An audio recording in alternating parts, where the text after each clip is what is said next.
Tuhan bersamamu dan bersama rohmu. Inilah Injil suci menurut Matius. Dimuliakanlah Tuhan.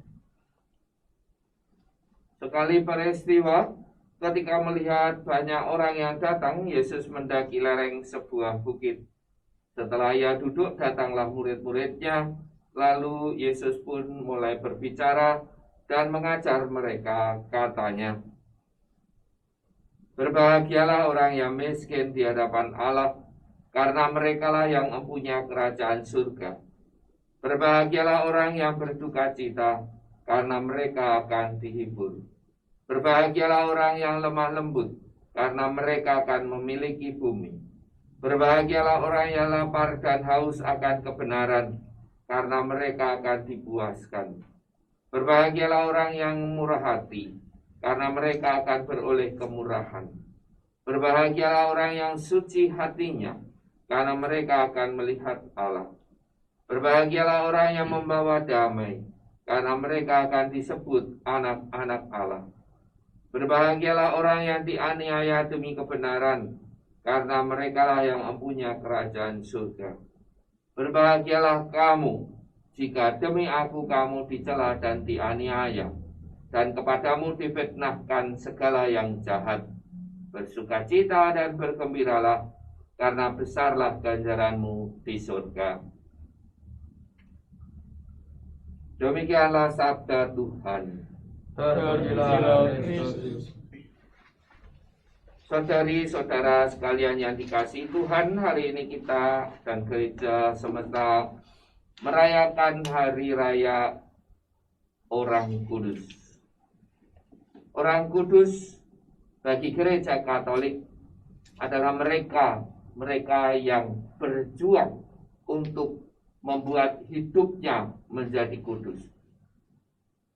Dalam segala kelemahan dan ketidakmampuan serta ketidakberdayaannya, mereka berjuang, bergulat di dunia ini untuk menjadikan hidupnya menjadi kudus. Orang-orang kudus yang dipilih bukan berarti orang-orang yang tidak ada perjuangan. Bukanlah orang-orang yang suci ditentukan begitu saja, tetapi mereka yang sudah bergulat dalam hidupnya, dalam kelemahan, ketidakmampuan kemanusiawiannya. Kita juga diajak untuk bisa hidup secara kudus. Sabda bahagia adalah salah satu jalannya. Sabda bahagia adalah jalannya menuju kepada kekudusan.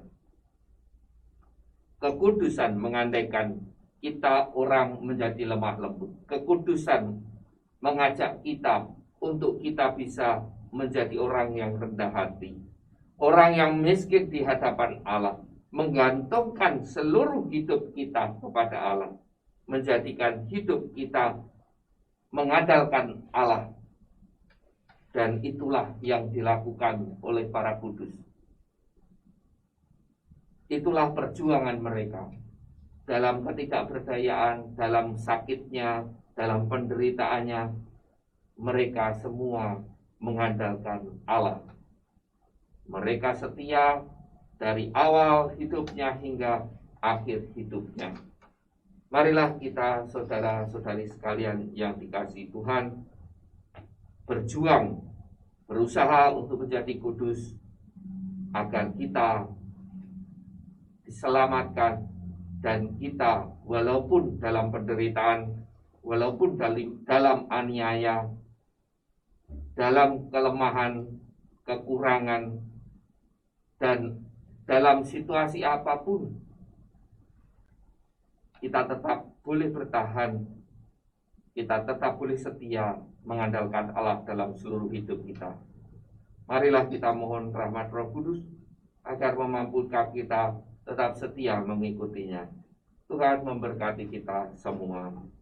Amin.